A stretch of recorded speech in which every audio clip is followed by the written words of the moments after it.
CCN ನ್ಯೂಸ್ಗೆ ಸ್ವಾಗತ. ನಾನು ನಿಮ್ಮ ಲಕ್ಷ್ಮೀ ಗಾದ್ಗಿ. ಇಂದಿನ ಮುಖ್ಯಾಂಶಗಳು. ಅನರ್ಹ ಮತದಾರರನ್ನು ಮತದಾರರ ಪಟ್ಟಿಯಿಂದ ಕೈಬಿಡಲು ಆಗ್ರಹ, ಸೂರ್ಯಕಾಂತ್ ನಾಗಮಾರಪಳ್ಳಿ. ಅಕ್ರಮ ಗಾಂಜಾ, ಮಾದಕ ಗುಳಿಗೆಗಳು ಹಾಗೂ ಸಿರಪ್ ಬಾಟ್ಲಿಗಳ ನಾಶ, 9.41 ಕೋಟಿ ರೂಪಾಯಿ ಮೌಲ್ಯದ ಮಾದಕ ವಸ್ತುಗಳ ವಿಲೇವಾರಿ. ವಿದ್ಯಾರ್ಥಿಗಳು ತಮ್ಮ ಆರೋಗ್ಯದ ಬಗ್ಗೆ ಕಾಳಜಿ ವಹಿಸಬೇಕು, ಡಾಕ್ಟರ್ ಎಸ್.ವಿ. ಪಾಟೀಲ್. ಬೊಮ್ಮಗೊಂಡೇಶ್ವರ ಮಂದಿರ ನಿರ್ಮಾಣ ಆರಂಭ, ಮಾಜಿ ಸಚಿವ ಪಾಟೀಲ್ ಭೇಟಿ ಅಗತ್ಯ, ಸಹಕಾರ ನೀಡುವ ಭರವಸೆ. ಬೀದರ್ ಉತ್ತರ ವಿಧಾನಸಭಾ ಕ್ಷೇತ್ರದ ಮತದಾರರ ಪಟ್ಟಿಯಲ್ಲಿ ಸಹಸ್ರಾರು ಸಂಖ್ಯೆಯಲ್ಲಿ ಸುಮಾರು ಅನರ್ಹ ಮತದಾರರು ಇರುವ ಶಂಕೆ ಇದ್ದು, ಈ ಬಗ್ಗೆ ವಿಶೇಷ ನಿಗಾ ವಹಿಸಿ ಎಲ್ಲ ಅನರ್ಹರಿಗೆ ಮತದಾರರ ಪಟ್ಟಿಯಿಂದ ಕೈಬಿಡಲು ಜೆಡಿಎಸ್ ನಾಯಕರೂ ಆದ ನಾರಂಜ ಸಹಕಾರ ಸಕ್ಕರೆ ಕಾರ್ಖಾನೆ ಅಧ್ಯಕ್ಷ ಸೂರ್ಯಕಾಂತ್ ನಾಗಮಾರಪಳ್ಳಿ ಆಗ್ರಹಿಸಿದ್ದಾರೆ. ಇಲ್ಲಿಯ ಡಾಕ್ಟರ್ ಚನ್ನಬಸವ ಪಟ್ಟದೇವರ ಜಿಲ್ಲಾ ರಂಗಮಂದಿರದಲ್ಲಿ ನಡೆದ ಪೂಜ್ಯ ಡಾಕ್ಟರ್ ಚನ್ನಬಸವ ಪಟ್ಟದೇವರು ರಂಗಮಂದಿರದಲ್ಲಿ ಇಂದು ಎಸ್ಐಆರ್ ಕುರಿತು ಬೂತ್ ಮಟ್ಟದ ಏಜೆಂಟರು, ಬಿಎಲ್ಎಗಳು, ಬೂತ್ ಮಟ್ಟದ ಅಧಿಕಾರಿಗಳು ಹಾಗೂ ಜಿಲ್ಲಾ ಚುನಾವಣಾಧಿಕಾರಿಗಳ ಮಹತ್ತರ ಸಭೆಯಲ್ಲಿ ಭಾಗವಹಿಸಿ ಅವರು ಮಾತನಾಡಿದರು. ಅನರ್ಹ ಮತದಾರರು ಹೇಗೆ ಮತಪಟ್ಟಿಯಲ್ಲಿ ಸೇರಿದ್ದಾರೆ ಎಂಬ ಬಗ್ಗೆ ಹಲವು ದಾಖಲೆಗಳೇ ಸಮೇತ ಗಮನಕ್ಕೆ ತರಲಾಯಿತು. ಈ ಬಗ್ಗೆ ಕಠಿಣ ಕ್ರಮಕ್ಕಾಗಿ ಜಿಲ್ಲಾ ಚುನಾವಣಾಧಿಕಾರಿಗಳಿಗೆ ದೂರು ಸಹ ಸಲ್ಲಿಸಲಾಯಿತು.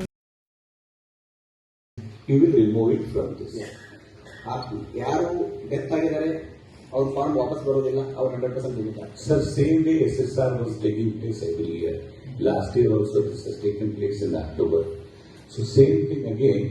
Such photocopies after the SSR ಆದ್ಮೇಲೆ BLOs ಆಫೀಸರ್ಸ್ ಹೋಗಿ ಪರಿಶೀಲನೆ ಮಾಡಿದ್ಮೇಲೆ ಮತ್ತೆ ವಯಸ್ಸು ಮತಪಟ್ಟಿಯಲ್ಲಿ ಬಂದಿದೆ ಅಲ್ಲ ಸರ್, ಯಾಕೆ ಸರ್ ಇದು ಈಗ ಮತ್ತೆ ನಾವು ಡ್ರಾಫ್ಟ್ ಮೇಲೆ ಅದು ಸರ್ ಓನ್ಲಿ ನಾವು ಎಲೆಕ್ಷನ್ಸ್ಗೆ ಕಾನ್ಸಂಟ್ರೇಟ್ ಮಾಡಿರ್ತೀವಿ. ಎಲೆಕ್ಷನ್ ಇಯರ್ ಅಲ್ಲಿ ಮಾತ್ರ ಕೆಲವೊಂದು ಗೈಡ್ಲೈನ್ಸ್ ಕೊಟ್ಟು ಅದರ ಪ್ರಕಾರ ಡೆಸಿಷನ್ಸ್ ಅನ್ನು ನಾವು ಮಾಡ್ತಾ ಇರ್ತೀವಿ. ಸೊ ಈಗ ಏನಂದ್ರೆ ಇಂಟೆನ್ಸಿವ್ ಆಗಿ ಮಾಡ್ತಾ ಇದ್ದೀವಿ ನಾವು, ಪ್ರತಿಯೊಂದು ಈಚ್ ಇಂಡಿವಿಜುವಲ್ ಚೆಕ್ ಮಾಡೇ ಮಾಡ್ತೀವಿ. ಸೊ ಅಂಥದ್ರಲ್ಲಿ 1 ಮಂತ್ ಟೈಮ್ ಕೊಟ್ಟಿದೆ ಸರ್. ಅದರಲ್ಲಿ ನೀವು BLA ಇರ್ತಾರೆ, ನಮ್ಮ BLOs ಇರ್ತಾರೆ. ಆ ರೀತಿ ಏನಾದರೂ ಇದ್ರೆ ಅವ್ರ ಗಮನಕ್ಕೆ ಅಲ್ಲಿ ಅವರಿಗೆ ಡಾಕ್ಯುಮೆಂಟ್ ಇದು ಮಾಡಿದ್ರೆ ನಾವು ಅಬ್ಜೆಕ್ಷನ್ ಇದು ಮಾಡ್ತೀವಿ. ಮತ್ತು ಪ್ರತಿಯೊಂದು ಹಿಯರಿಂಗ್ ಮಾಡ್ತೀವಿ ಸರ್. ಹಿಯರಿಂಗ್ ಮಾಡಿ ಅವ್ರು ನೋಟಿಸ್ ಕೊಟ್ಟು ಅವರು ಅಲ್ಲಿ ಉಳಿಸ್ಕೊಳ್ಳೋದ್ರೆ ಅಲ್ಲಿ ಉಳಿಸ್ಕೊಳ್ಳೋದು, ಇಲ್ಲಿ ಉಳಿಸ್ಕೊಳ್ಳೋದ್ರೆ ಇಲ್ಲಿ ಉಳಿಸ್ಕೊಳ್ಳೋದು, ಅವ್ರಿಗೆ ಆಪ್ಷನ್ ಕೊಡ್ಬೇಕಾಗುತ್ತೆ. ಈಗ ನಾವು ಅವ್ರು ಕೇಳಿ ಡಿಲೀಟ್ ಮಾಡಬೇಕಾಗುತ್ತೆ. ಅವಾಗ ನಾವು ನೋಟಿಸ್ ಕೊಟ್ಟು ಅವರು ಎಲ್ಲಿ ಅವ್ರು ಉಳಿಸ್ಕೊಳ್ತಾರೆ, ಎಲ್ಲಿ ಡಿಲಿಷನ್ ಮಾಡೋದಂದ್ರೆ ಅವ್ರ ಆಪ್ಷನ್ ಕೊಟ್ಟ ಮೇಲೆ ಎಲ್ಲಿ ಅವ್ರು ಉಳಿಸ್ಕೊಳ್ಳೋಕೆ ಇಚ್ಛೆ ಪಡ್ತಾರೆ ಅಲ್ಲಿ ಇರ್ತೀವಿ, ಎಲ್ಲಿ ಅವರು ಇಚ್ಛೆ ಇಲ್ಲ ಅಲ್ಲಿ ಡಿಲೀಟ್. ಈಗ ಸುಮಾರು ಜನ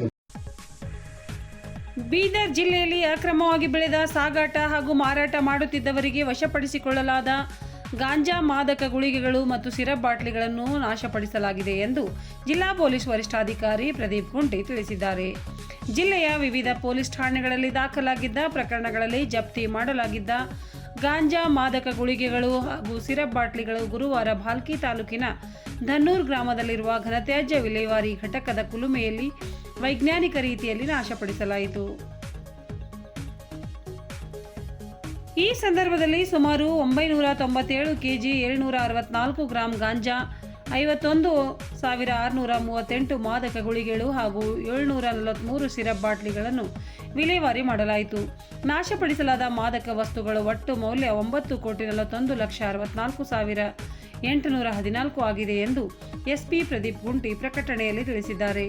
ಮಾದಕ ವಸ್ತುಗಳ ಅಕ್ರಮ ಸಾಗಾಟ, ಮಾರಾಟ ಮತ್ತು ಬಳಕೆಯನ್ನು ತಡೆಗಟ್ಟುವ ನಿಟ್ಟಿನಲ್ಲಿ ಜಿಲ್ಲಾ ಪೊಲೀಸ್ ಇಲಾಖೆ ನಿರಂತರವಾಗಿ ಕಾರ್ಯಾಚರಣೆ ನಡೆಸುತ್ತಿದ್ದು, ಇಂತಹ ಕಾನೂನು ಬಾಹಿರ ಚಟುವಟಿಕೆಗಳ ವಿರುದ್ಧ ಕಠಿಣ ಕ್ರಮ ಮುಂದುವರೆಯಲಿದೆ ಎಂದು ಅವರು ತಿಳಿಸಿದ್ದಾರೆ.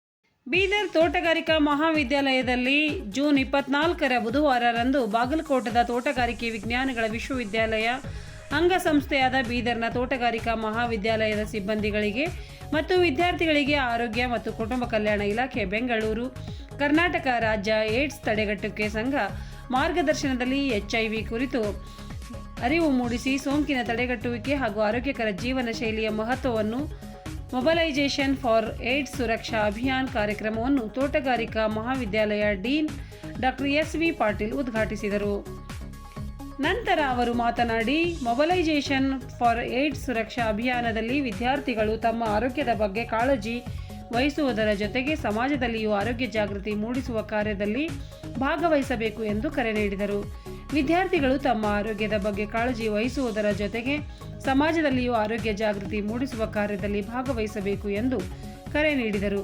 ಇಂತಹ ಜಾಗೃತಿ ಕಾರ್ಯಕ್ರಮಗಳು ವಿದ್ಯಾರ್ಥಿಗಳಲ್ಲಿ ವೈಜ್ಞಾನಿಕ ಮನೋಭಾವ ಬೆಳೆಸುವುದರೊಂದಿಗೆ ಸಾಮಾಜಿಕ ಜವಾಬ್ದಾರಿಯನ್ನು ಹೆಚ್ಚಿಸುತ್ತವೆ ಎಂದು ಹೇಳಿದರು. ಈ ಸಂದರ್ಭದಲ್ಲಿ ರೆಡ್ ಕ್ರಾಸ್ ಘಟಕದ ಅಧಿಕಾರಿಗಳಾದ ವೈದ್ಯಾಧಿಕಾರಿಗಳಾದ ಡಾಕ್ಟರ್ ಕವಿತಾ ರಾಠೋಡ್, ರಾಷ್ಟ್ರೀಯ ಸೇವಾ ಯೋಜನಾ ಘಟಕದ ಅಧಿಕಾರಿಗಳಾದ ಡಾಕ್ಟರ್ ವಿಜಯ್ ಮಹಾಂತೇಶ್, ಡಾಕ್ಟರ್ ರಮೇಶ್ ನಾಯಕ್ ಹಾಗೂ ಬೀದರ್ ಶಾಖೆಯ ಕುಟುಂಬ ಯೋಜನಾ ಸಂಘದ ಸಿಬ್ಬಂದಿಗಳಾದ ವಿಜಯಲಕ್ಷ್ಮಿ, ಸುನೀಲ್, ಪ್ರಾಧ್ಯಾಪಕರಾದ ಡಾಕ್ಟರ್ ಮೊಹಮ್ಮದ್ ಫಾರೂಕ್ ಅವರು ಮಾತನಾಡಿದರು. ಮಹಾವಿದ್ಯಾಲಯದ ಬೋಧಕೇತರ ಸಿಬ್ಬಂದಿಗಳು ಉಪಸ್ಥಿತರಿದ್ದರು. ಮಹಾತ್ಮ ಬೊಮ್ಮಗೊಂಡೇಶ್ವರ ಜನ್ಮಭೂಮಿಯಾದ ನಗರದ ಚಿದ್ರಿಯಲ್ಲಿ ಜಿಲ್ಲೆಯ ಮೊದಲ ಮಹಾತ್ಮ ಬೊಮ್ಮಗೊಂಡೇಶ್ವರ ಮಂದಿರ ನಿರ್ಮಾಣ ಆರಂಭಗೊಂಡಿದೆ. ಮೊದಲ ಹಂತದಲ್ಲಿ ಸಂಪೂರ್ಣ ಕರಿಕಲ್ಲಿನಿಂದ ದೇಗುಲದ ಗರ್ಭಗುಡಿ ನಿರ್ಮಾಣ ಮಾಡಲಾಗುತ್ತಿದೆ. ಭೇಟಿ ನೀಡಿ ಮಾಜಿ ಸಚಿವ ರಾಜಶೇಖರ್ ಪಾಟೀಲ್ ಅವರು ಬುಧವಾರ ಮಂದಿರ ನಿರ್ಮಾಣ ಸ್ಥಳಕ್ಕೆ ಭೇಟಿ ನೀಡಿ ಪರಿಶೀಲಿಸಿದರು. ಜಿಲ್ಲೆಯಲ್ಲಿ ಬೊಮ್ಮಗೊಂಡೇಶ್ವರ ಮೊದಲ ಮಂದಿರ ನಿರ್ಮಾಣ ಆಗುತ್ತಿರುವುದು ಸಂತಸದ ಸಂಗತಿ. ಮಂದಿರಕ್ಕೆ ಅಗತ್ಯ ಸಹಾಯ ಸಹಕಾರ ನೀಡಲಾಗುವುದು ಎಂದು ಅವರು ಭರವಸೆ ನೀಡಿದರು. 80 ಅಡಿ 60 ಅಡಿ ವಿಶಾಲ ಮಂದಿರ ಕಟ್ಟಲಾಗುತ್ತಿದೆ. ವಾರದಿಂದ ಕಾಮಗಾರಿ ಶುರು ಮಾಡಲಾಗಿದೆ. ಸರ್ಕಾರ, ಜಿಲ್ಲೆಯ ಜನಪ್ರತಿನಿಧಿಗಳು ಹಾಗೂ ಸಮಾಜದ ಗಣ್ಯರ ಸಹಕಾರದೊಂದಿಗೆ 6 ತಿಂಗಳೊಳಗಾಗಿ ಮಂದಿರ ಕಾಮಗಾರಿ ಪೂರ್ಣಗೊಳಿಸುವ ಉದ್ದೇಶ ಇದೆ ಎಂದು ಮಂದಿರ ನಿರ್ಮಾಣದ ಹೊಣೆ ಹೊತ್ತಿರುವ ಚಿದ್ರಿಯ ಮಹಾತ್ಮ ಬೊಮ್ಮಗೊಂಡೇಶ್ವರ ಟ್ರಸ್ಟ್ ಅಧ್ಯಕ್ಷ ಪಂಡಿತರಾವ್ ಚಿದ್ರಿ ತಿಳಿಸಿದರು. ಬೊಮ್ಮಗೊಂಡೇಶ್ವರರು ಬೀದರ್ ಕೋಟೆ ಕಟ್ಟಿದರು. ಆದರ್ಶ ಸಮಾಜ ನಿರ್ಮಾಣದ ತತ್ವಗಳನ್ನು ನೀಡಿದರು. ಮಂದಿರ ನಿರ್ಮಾಣದಿಂದ ಅವರಿಗೆ ಗೌರವ ಸಲ್ಲಿಸಿದಂತೆ ಆಗಲಿದೆ. ಮಂದಿರ ನಿರ್ಮಾಣ ಅವರ ಅನುಯಾಯಿಗಳಲ್ಲಿ ಹರ್ಷ ಉಂಟು ಮಾಡಿದೆ ಎಂದು ಹೇಳಿದರು.